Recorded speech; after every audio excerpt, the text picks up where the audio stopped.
I'm back.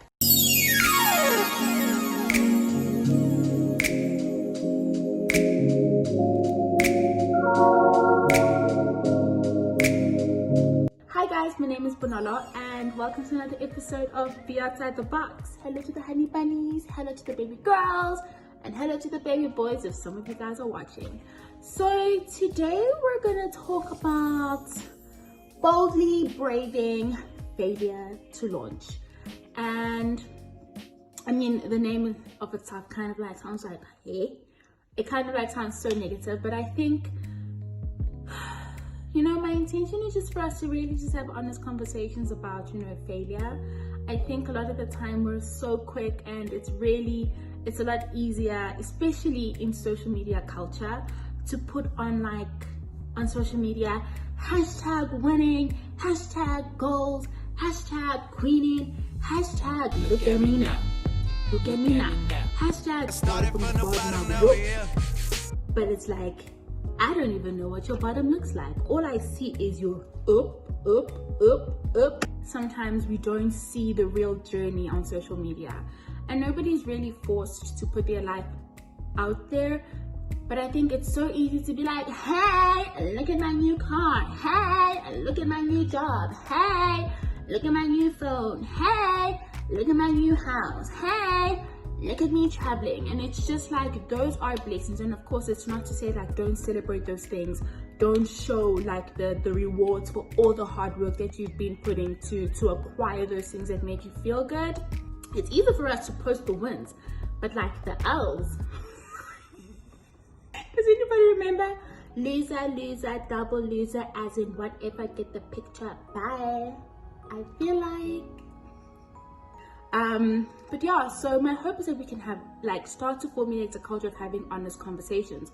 Because I know, a lot of the time when you hear successful people talk, they'll be telling you, you know, guys, you know, the L's that you take and all the losses, you know, all those failures, they're not failures, they're lessons, and they help you to get to where you are. Okay, but we're not hearing about that in these streets. All we're seeing is like the glory that comes with it. So that it's rough. Adulting. Adulting. So I'm gonna be 27 in October of this year. And sometimes I get a moment of like,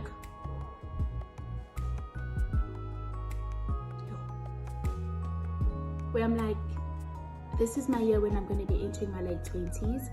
And sometimes I feel like, yo way, I'm a couple of steps behind where I ought to be. Not even a couple of steps, guys, a couple of 100 steps of where I thought I would be. Let's just laugh together. I was like, guys, 25, I'm gonna be in a really great job that's gonna be paying me 50,000. I was like 26, I'm gonna be engaged. I was like 27, I'm gonna be getting married. 28, gonna have my first child. 30, I'm gonna be some executive manager / CEO of some company. I had like all of these things like listed, and first of all, I am still trying to figure out my career. I'm doing a complete career overhaul. Second of all, I still live at home. Third of all, babies where? You know, like I have those moments and I'm just like, damn girl, like what are you doing with your life? And you know, it's Corona, so there's obviously the time to sometimes just reflect and to think, but actually, you know, actually I'm not, it's okay to still be figuring things out. That's what I'm coming to terms with. Like, it is okay. I don't have to have it all figured out by 25. I don't have to have it all figured out by 30. And I think there's this, like, you know, a lot of things we just need to normalize. Like, I don't know where I got this idea that like I need to find love within my 20s, where I need to have a stable career by my 30s, where I need to be established and like doing all these things by my 40s, you know. And I think that kind of adds to the pressure, where then you think to yourself, girl, what are you actually doing with your life? Well, I'm in my 20s. I'm still figuring it out, and that should be okay. What are some of my thoughts about failure to launch, which is actually not a failure to launch? It is just figuring out your life and what you really want, you know, because I think a lot of the time we're told by external things what we should want for our lives. We look at external things and we're like, this is what success looks like, this is what success doesn't look like, you know. So I've been excluded from VIT twice. Yes, I was academically, and I think I need to specify, I was academically excluded from VITs twice when I was in a program. The program was called Chemistry with Chem Eng, where you study for 5 years but you walk out of VITs with 2 degrees. So I would do a BSc degree, bachelor's degree for 3 years, graduate with that, and then after passing I would hop into like 3rd year of chemical engineering and then do 2 more years of study, and then I am a chemical engineer. That's what I thought I wanted. Guys, can you imagine me as a chemical engineer? A whole bonolo. Actually, let's do a young rewind, Nyana, just to give some background and like why I think this is really an important conversation to be having. My whole life I grew up being an achiever. That sounds so pompous, but yeah, let me claim that. Like, I grew up being an academic achiever. I was like really good at school, and I think that played a part because I had never known academic failure.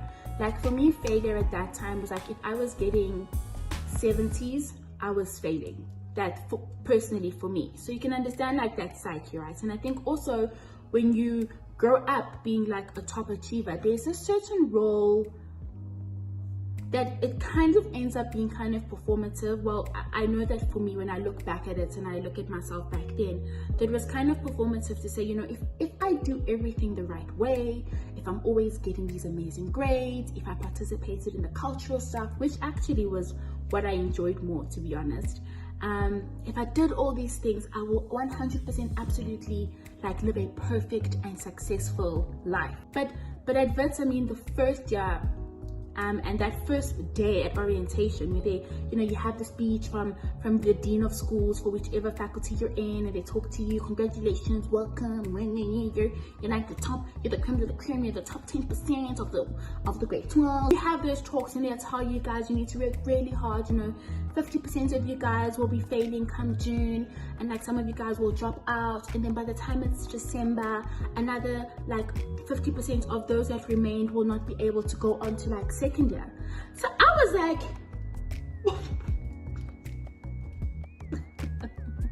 you guys are not talking to me. I came in here with 5 distinctions, thanks, and I've always been an achiever, so everything you're talking about is just for the commoners. Shame. Ask me about my first chemistry test. Ask me how much I got for that first block test. I'll tell you, I got 18%. Shocked my system. I was like, it's not 18 out of 50. You know, there's somehow when you grow up where your identity and your worth is somehow tied to that. Well, at least I can say for me, let me not speak for you guys. Maybe you guys were much wiser, more well-rounded young people, but for me, I knew that, like, you know, if I excel in academics, then that means I'm brilliant, I am worthy, I am valuable. And if I'm failing at that, then what is my identity? Who is Bonolo apart from the academics, right? And I think a lot of us struggle with that because whatever has been your thing growing up and what you've been good at, it's somehow like if that gets taken away, who are you outside of that? So yeah, I got excluded from VITS twice, had to do a whole career change. I thought I was going to be a chemical engineer. That didn't work out. Did GIS, which is Geographical Information Systems, and then I took it up in my honors year. Cool, passed really nicely, and then I went into masters and I was like, okay, first of all, why am I doing my masters? And I think, like, why did I want to do my masters? I did my masters because I wasn't ready to work, and I think looking back, I don't necessarily think it was I'm not ready to work. It was I don't even know if I'm going to enjoy the work that I'm doing, because I'm not particularly sure that this career and like this course of discipline is something that I really enjoyed. Took up an internship that required me to, I was a GIS intern, so I was literally doing GIS every day, all day. Those 1.5 years, apart from like the lovely friends that I made there, you know, shout out to you, Sandy, Yes, Shembiso, and Tambani. Like, You guys made it so much fun to be there that like it took me a while to actually realize that I don't enjoy the job that I'm doing. So that was like a second time when I'm just like, yo, wow, what I thought I wanted to do is not what I wanted to do. I ended up quitting that master's and I was just like, you know, I'm not gonna try to complete this master's just for the sake of. And what was funny to me is, and I know it was really well intentioned, so you know, if you're one of those people and you're watching this, please, it's not to call you out, it's not to say that like your intentions were bad. And people just kept saying, you're nearly there, just finish, you know, just get it done. But like I wake up and I was like crying, guys. There was a period of like, I would say a period of a good 8 months where I would cry having to do the work. And then I realized actually that something that I had actually taken up when Wits took me back the second time, I took up psychology. Fun fact, when we did our aptitude tests in grade 11, like my top 5 things I would say were stuff like be a counselor psychologist, or like, you know, a marketing director, a politician, those kinds of things. And I went with what my science teacher told me at the time. She was like, you're so good at chemistry, you're so good at science.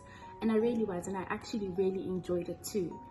And she was like, you know, you're black and you're female, you have so many opportunities, we need more young girls like you in the science and tech space. And I was like, oh my word, yes, screw the fact that I wanted to be at Rhodes and a journalist. So, you know, I realized there was a pattern where I wasn't really aligning with myself and like what I knew about myself, what I enjoyed, you know, and I just kept listening to like external factors about like, you know, this is what is good for you and this is what you should do.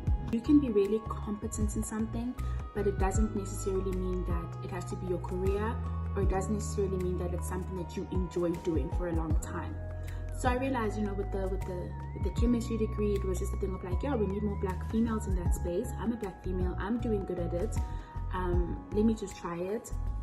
And then by the time it was like geography, then it was like, oh, you know, like we need more women in like geographical information systems, blah, blah, blah. Yeah, and then by the time I got to GIS and remote sensing, the same thing, like more black women, you would do great, you're really good at it. And I actually really was good at it, guys, like for real. But then I think I finally got to the time like I need to now listen to myself. So that's that. And I guess, you know, it just got me thinking about like, what does even success look like? Because I think for the longest time, success always looks like, you know, earning this high paying job, living in this fancy big house, having the 2.5 kids, having a 2-parent heteronormative, you know, household, and then driving this fancy ass car as well. And it's just like, but whose idea of success is that? And that also comes with like, whose idea of success is that at any particular age? You know, like there was for the longest time, like getting closer to 25, and I was just like, I have absolutely no direction. And I knew where there was just that pressure that I felt from external things, because unfortunately, guys, like the images that we see in media, the images that we're fed, what society expects of us, you know, especially as like women, and more so black women, you know, there's just a lot of pressure, I feel like, of what our lives are supposed to look like. And that creates like an internal conflict when you're not reaching those goals. And another question is, but whose goals are they? Are they your genuine goals, or are they goals you feel you need to have because of like external factors, because of what family says, because of like what your friends are doing, because of what you see in society and social media? I'm more comfortable now, guys, in knowing that our paths are not the same. What we're meant to do in this life is not the same, and the time and the trajectory of when those things happen is not the same, and that should be okay. Part of the journey of life is just like self-discovery, and you know what it is that you want out of life. And I want to sit here and be like, I have it all figured out. I want to sit here and be like, guys, do you know what it is I want out of life? One thing I can say that I do want out of life is just to be in a career and to be in a job that really gratifies me and has an impact that's bigger than just myself. Of course, guys, like part of it is that I want to have a job that allows me to live a comfortable life, to make, you know, financial decisions that allow me a particular kind of freedom. It really is more about just living a life that's authentic to you, and like what you want from life and what your needs are and what your desires are. Because what is success anyway? I think we want different things, and that should be okay. Some people want to get married, some people don't want to get married, some people want to have like 0 kids, some people want to have like 11 kids, some people want to be stay-at-home moms, some people want to be career women who are out there being bad in boardroom spaces, you know. Some people want to live a very minimalist lifestyle and life. And yeah, I jotted down like a couple of things that I learned from failure and what I think has, and I say these things, guys, and I'll be saying them to you, but I think, you know, I continue to also remind myself of it. It's a reminder, because this life thing it's quite a journey. It's not something that you say, at this particular point I've made it, and then you stop. So I say these to you, but I also remind them to myself. So let's get into like some 5 of the things that failure has taught me. Number 1 is that I'm stronger than I think I am. Definitely. I think for the longest time I thought, oh, this failure now defines me. I can't get myself back up. I'll never be anything in life. That is really not the case. I think having failed actually taught me to be more tenacious, and it told me that I am resilient and that I am capable of way more things than I give myself credit for. Lesson number 2, that I need to detach my self-worth and my value from external factors, meaning that my value and my worth is innate. It is not something that I can earn by things that I do. It is not something that I can earn by things that I attain and that I have physically or otherwise, and that by the fact that God deemed it worthy for me to be on this earth means that I am worthy already. And I think sometimes we attach our value to things that we can buy, or to people that we're dating, or, you know, to jobs that you're doing, to the material things that you're owning. And just the fact that you're here means that like my worth and what I have to contribute to this world with my mind, with my heart, with this channel, hopefully, that all that is worthwhile. Lesson number 3. One door closing does not mean that other doors will never ever open for you. Like, one door closing is not the end all and do all. You are not in a prison cell where there's only one entrance and one exit. That ain't it. If anything, it just shows you to be more agile and to be able to adapt, and to just maybe think of other ways of still achieving the very same thing that you wanted, that was behind that other door, that maybe you're going to take the more scenic route. Number 4, which connects to the other, what I just said in number 3, is just be more adaptive and just be more agile, and just, you know, sometimes be more welcoming to opportunities that come to you, that maybe present themselves in ways where you're just like, but I don't know if I want that, and just be open to what God has for you, even though it's packaged in a different way. And the last one, number 5, enjoy your life and don't take yourself so seriously. Like, I really believe this, guys. You know, I really think we sometimes get so stuck in our heads. We get so serious, and that's not a bad thing. I think having focus and discipline is those are good qualities to living a successful life, whatever that means for you. But I also think, you know, we are humans with like such a diverse range of like emotions and feelings and experiences, that I think sometimes we can get stuck in like what's not going right, what I need to do better, what I need in order for myself to be better. And yeah, I just think, don't take yourself in this life too seriously. Life is meant to be enjoyed. Life is meant for you to like dance along the way. Those of you who can dance better than some of us, laugh along the way, you know, just to be wholesome and enjoy every facet, and to like relish in the feel good moments. But yeah, and that's what this conversation is about. So please feel free to comment and have a discussion about like, what does success look like for you? what moments of failure, you know, helped you grow or to view things differently, if you're comfortable sharing that with the rest of us. But more so, let's just have a conversation about, you know, what you thought you would have achieved by a particular age, and have you been fortunate enough to be able to do that, and if not, you know, how you're dealing with it. So yeah, thank you for tuning in to another episode of Be Outside the Box. Peace out, honey bunnies. Peace out, baby boys and baby girls, and I will see you next week on another Friday.